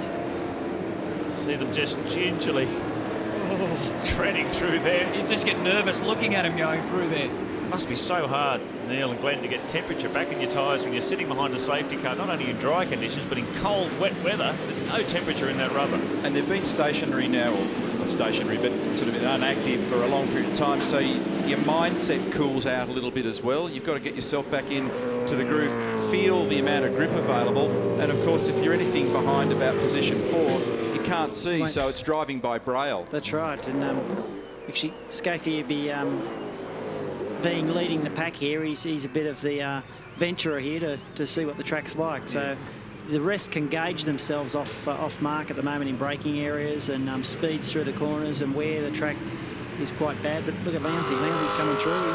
He's doing good. Go, boy, go. Things have changed around a bit when our first downpour was headed towards us and Marcus Ambrose was leading that race still then. HRT told Todd Kelly to just sit there and bide your time, let him be the wet weather pioneer. Now it's up to Mark Skaife and Wing Cup goes off, Lowndes follows him. Speaking of wet weather pioneers, they may have got a couple of cars out of the way of Jason Richards, the second place man. There it is, car 44. So that's made his job easier if he's going to track down Skaife. 6.9 seconds. Okay, mate. Head down, it's all good. That was directed at you, Cito, and sorry about that. That was courtesy of Craig Lowndes' radio. 6.9 seconds the gap between our race leader and second place Jason Richards. You can see the struggle these cars are having with turn 1. Trying to get grip, front end grip, so they can make the corner. It's been the location of a number of incidents this weekend. So Skaife, Jason Richards, Luke Yulden, all on the lead lap. Then it's a lap down. Murphy, John Bowe, Stephen Richards, Russell Ingall in the top 7. Trying to fight back and give some valuable points to Marcus Ambrose. John's car just sounds awful there, doesn't it? It's probably lost a bit of grunt as well, so it's got kind of enforced traction control, Glenn. Yeah, actually they'll be suiting him at the moment. Actually, this is the second time this year they've had a header problem, because at Queensland, in the 300k race up there, John had the same problem. Maybe it's the green on the car. I reckon green's bad luck. It will be. Well, I want you to go and tell Bradley after the race that he's hard on headers and see what his response is. Uh-oh. Car 33, the second of the Valvoline Cummins. Valvoline Repco cars. Just keep an eye on the engine water temperature, please.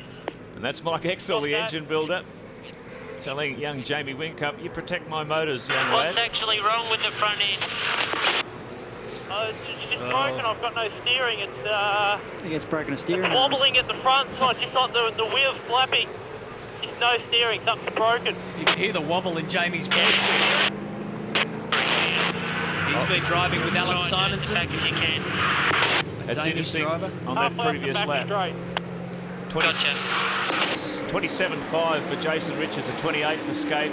6.4 seconds the gap. Instinctively, drivers always want to get back to the pit lane, but often you can find yourself in conflict with your technical crew who say, you know, why don't you switch it off because you've just chewed up another $20,000 or whatever it may be. I might have got a boring out from Cito at some stage for that. Look at this gaggle of cars. Look at the amount of spray here. Let's look at this. Oh. Well, that might have been when the steering broke. I'm not sure it was contact with car 15 or whether that was just the point where something in the front end went all right. And you can see the problem there. That right wheel's flapping around. He's trying to limp it back to pit lane.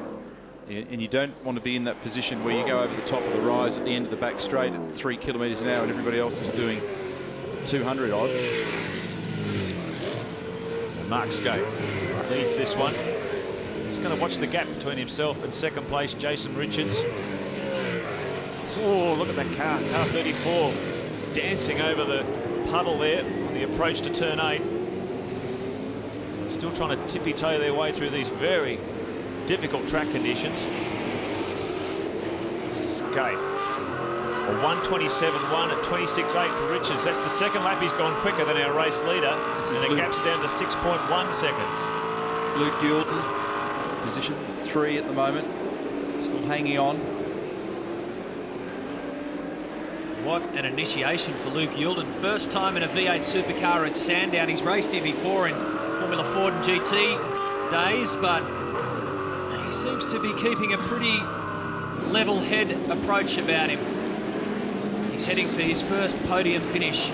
Just 25 years of age, Luke. He was the 2000 Australian Formula Ford champion. Of course, he's the son of the two-time Australian production car champion, Kent Youlden, who has a long history with the Ford Motor Company. And he's doing a tremendous job here. He's kept this car right up in the top 3. And even though he had to give some time to Skaife in that pursuit in dry conditions, he's well and truly in the battle here. 13 seconds behind Jason Richards, and looking very strong for a podium finish, which would be wonderful for the Super Cheap team. And it's starting to rain again. Well, this is the weather the chopper pilot warned us about. Gee, you're the bearer of great news, probably, aren't you? Have a look at it. 130 laps completed by race leader Mark Skaife. 25.9. He's gone quicker than Jason Richards on that lap. So the gap hovering around 6.5 seconds in the battle for the lead. Touch up there between Radicic and Bernard. Well, Radicic made his intentions clear and then took over the spot in front of him. Look at that. Wouldn't be too much different on the right-hand side either, with that wiper working away, but just simply the amount of water that's being thrown down at the moment. Here's Greg Murphy. 4th place. He may be a lap down, but that's a nice points haul.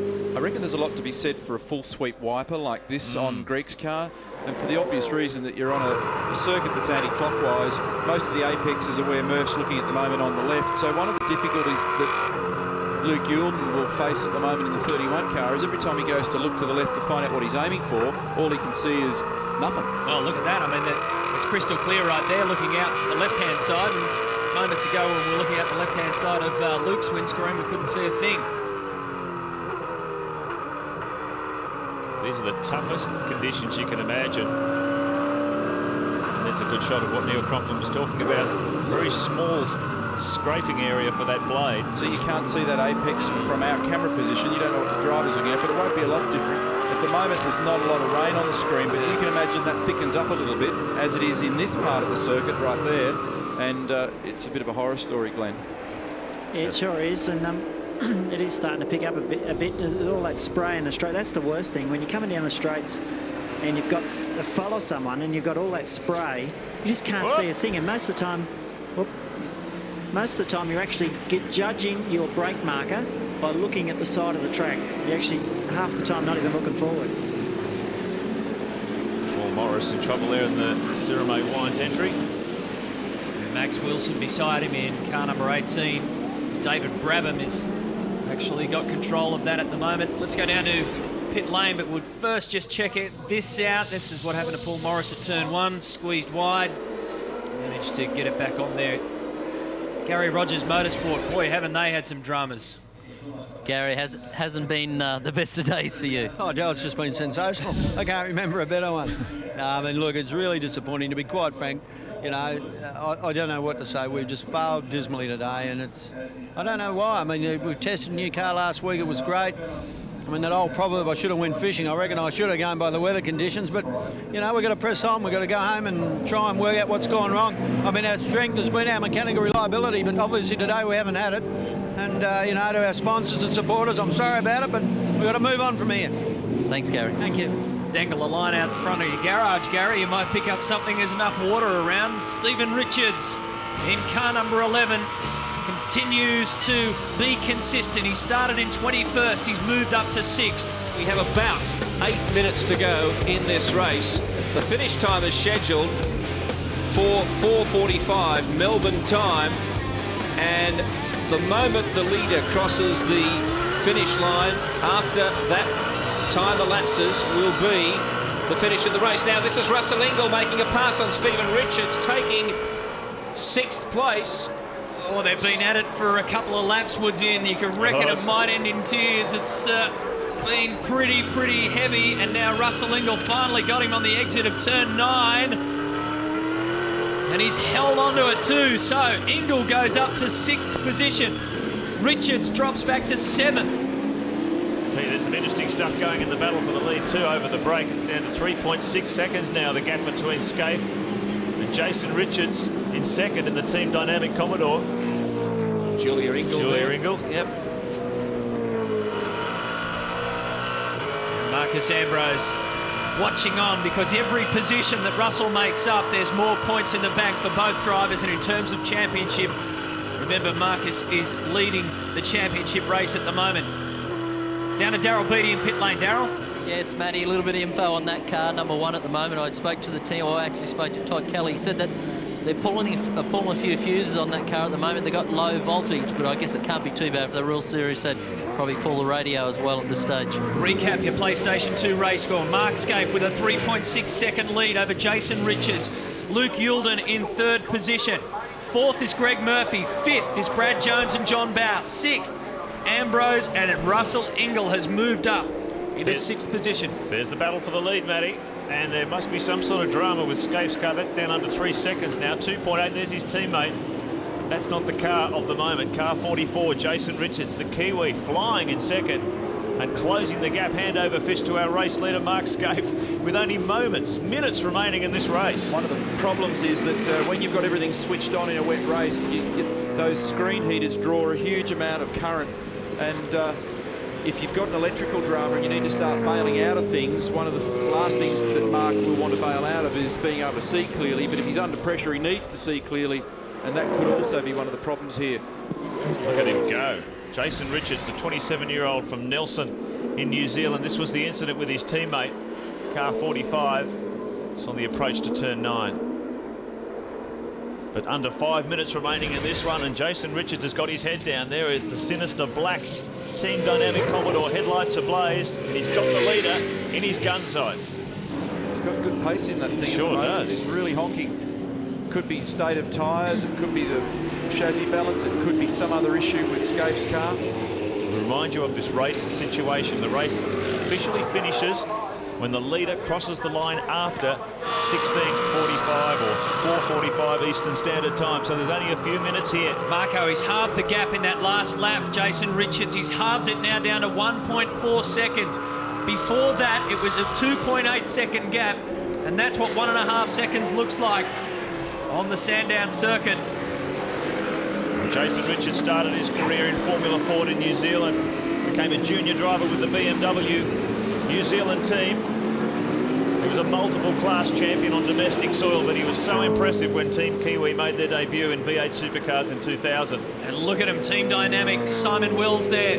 Have a look at Oscar. His little heart will blow straight out his ears in a minute. He'll have so much oil pressure going there at the moment. That's Kieran Wills, the team owner. Oscar's further to the left. But he loves to get wound up about motor racing. And he's well wound at the moment. If Jason Richards can pull this off, and remember there's 4 minutes remaining, 3.5, 4 minutes remaining in this race. If Jason Richards can pull this off and get him and Simon Wills onto the podium, that makes Wills a back-to-back 500 champion. He won the corresponding race at Queensland 500, his one and only race victory. Richards has never won a race in the V8 Supercar Championship.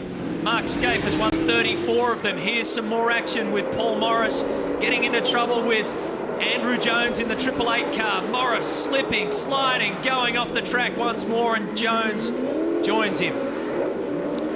It's a race against the clock, though, out at front.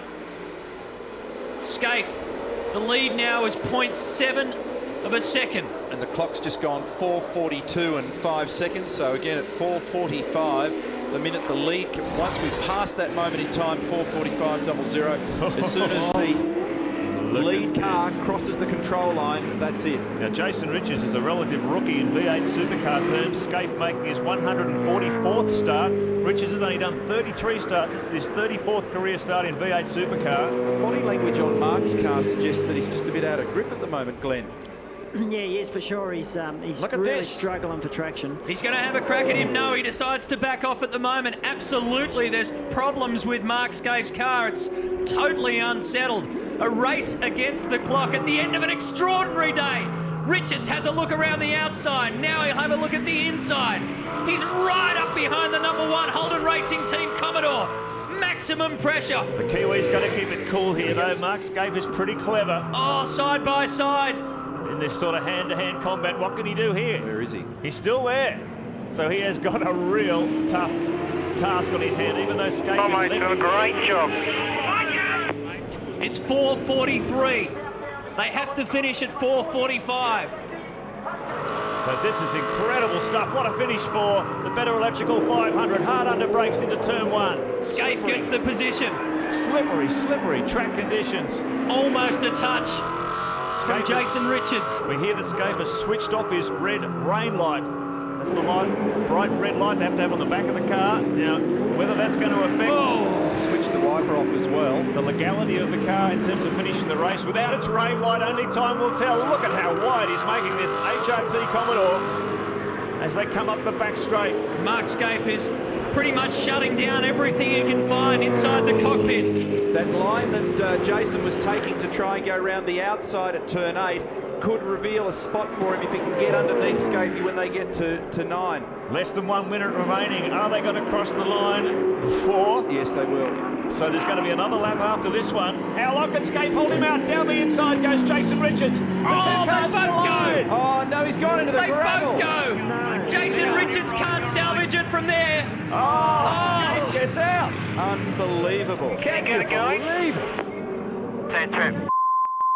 Absolutely unbelievable, and the space of Kieran Wills says it all as Jason Richards finishes what was a great scrap with Mark Skaife in the ditch, and Skaife has been let off the hook, no question about it. He's going to have to complete 1 more lap. It's 4:44 and 50 seconds, so that means 1 more lap. He's missed it by 10 seconds. Mark Skaife is going to survive, assuming his car can go another 3 kilometres. He's had all sorts of battles thrown at him, and who would have thought that Jason Richards and Team Dynamic Car 44, when looking at the top spot on the podium, found themselves staring into the gravel. 38 seconds, the gap back to Luke Yulden. It's down to 29 seconds now. The Ford in second, so Skaife has a ½ minute buffer over at the next place car. If he can lift this one home, he'll take the 500. Everybody's had a crack at him, including the Heavens.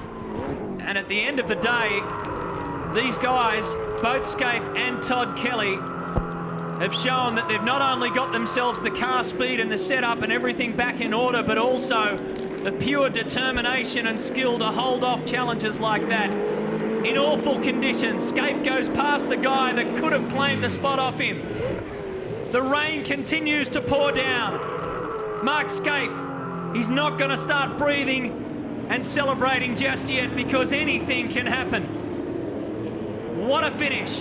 The clock has ticked over, and after a blue blitz in the championship, Mark Skaife and Todd Kelly turn the tide and win the Sandown 500. Skaife's first win since the first round of the season. Todd Kelly's second win of his career.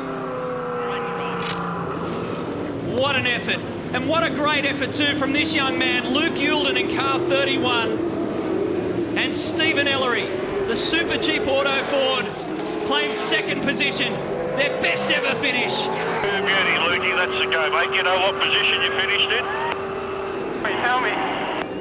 P2, Lukey, P2 to the mighty Holden race team. The words he wanted to hear, and Luke Yulden deserves to be congratulated on surviving an incredibly tough day and his first crack at Sandown in a V8 supercar. Kelly and Skaife take the win in what has been a good comeback for Holden as well. Ellery and Yulden, who would have thought they would have been the best performed Ford this afternoon? Remarkable performance that, and special mention to young Luke for guiding that car through to the end under enormous pressure from everywhere. Murphy, what a comeback after we thought might have been a race-ending drama for him here in pit lane. The rear wing, he took the belts off at one stage. We thought he wouldn't get back in the race. He gets on the podium. Brad Jones and John Bowe struggled through with difficulties as well to take 4th position. And Russell Ingall, after the mishap at the end of the main straight, this was the race-leading car for so long. A lap down, but back up in the top 5. And precious points for Marcus Ambrose to try and hold on to the championship against so many challenges. Stephen Richards and Larry Perkins in a car that they weren't too happy with not long ago have managed to get into the top 6.